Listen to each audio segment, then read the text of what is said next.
Good day and welcome back to another DBZ Dokkan Battle video. In this video, we're going to be taking a look at how the AGL Trunks Kid and Goten Kid perform in DBZ Dokkan Battle after their Super Extreme Z Awakening. Now, I'm fortunate enough to have these guys at around about the 90% mark, so pretty good, I would say.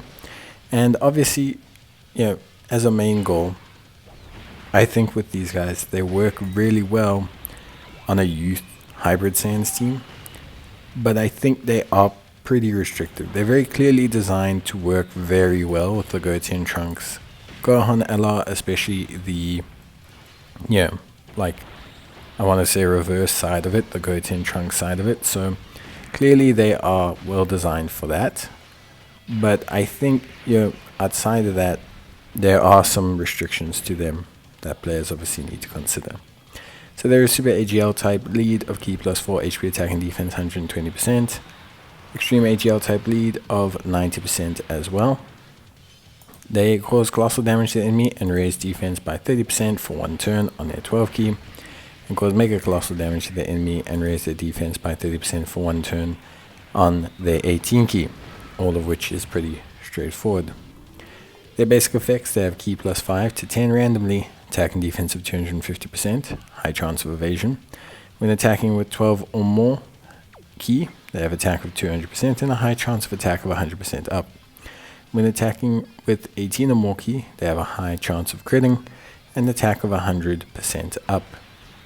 For every super attack they perform, they have attack and defense of 77% up to 200%, so they build up their attack and defense very quickly. And when 3 or more youth category allies are on the team, they will change Ki spheres, strength to AGL. All allies chance of performing a crit up 10%.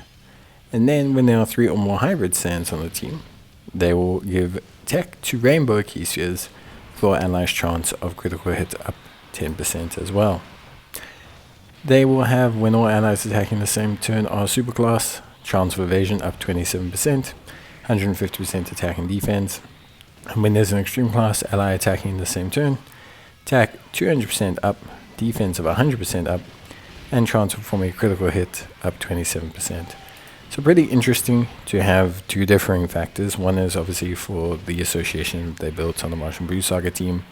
The other one is for the understanding that they built on a superclass Majin Buu Saga team. The thing with these guys is they're on a lot of categories, but they're quite restrictive. They want to have 3 or more youth category characters. They want to have 3 or more hybrid Saiyans category characters because their orb generation is crucial towards their utility. It's what makes them really function at a higher level. It's what makes them work on teams and makes them give teams a lot of really good functionality. So outside of that, they're just kind of like a crit support. And even then, they need all of that to kind of make things work. So Z Fighters, the Innocents, Prodigies, Budding Warriors, Shocking Speed, Sharing the Limit, Legendary Power, all their link sets, and that's all pretty good. And they're on quite a few categories: Bond of Friendship, Bond of Parent and Child, Earthbred Fighters, Entrusted Will, Fused Fighters, Fusion, Gifted Warriors, Heavenly Events, Hybrid Saiyans, Joint Forces, Majin Buu Saga, Power Beyond, Super Saiyan, Rapid Growth, Special Pose, Time Limit, Tournament Participants, World Tournament, and Youth. I think the most interesting thing for me around these guys is the fact that they are, to cut a long story short, basically functionally not really that good if they can't have evasion. So they struggle a lot without evasion. They've got their high chance of evasion. They obviously have that extra 27% if all allies attacking are superclass.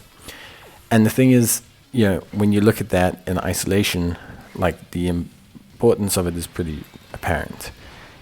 The thing with them that makes it so apparent as well is that, when evasion's off, they have nothing. They don't have guard, they don't have damage reduction, they solely have evasion. So if you're running an event where evasion is locked or not available or not viable, then you're not going to be able to run it or run them.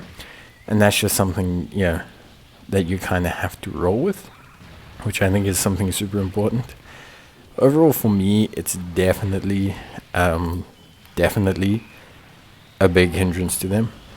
of course, it's great to be able to run on, a lot of teams. It's great to be able to run on this and do that, and kind of be able to integrate and do things and all of that.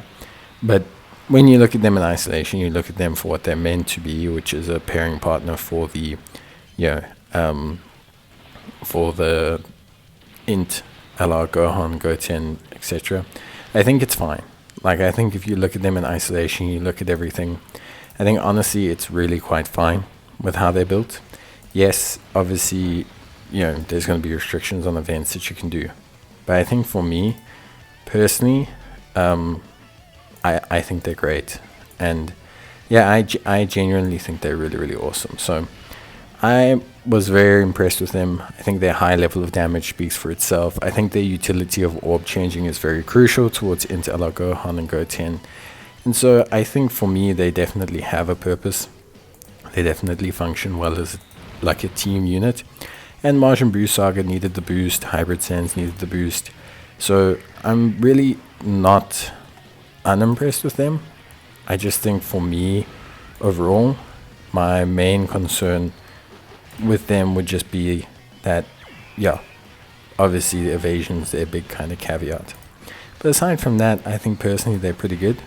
And yeah, I would say overall for me, they're pretty solid units. So definitely give them a try. See how you find them. And yeah, if you feel like you're pretty good with them, I think you should be good to go. I think you shouldn't really feel like you have any problems, at least not from my side.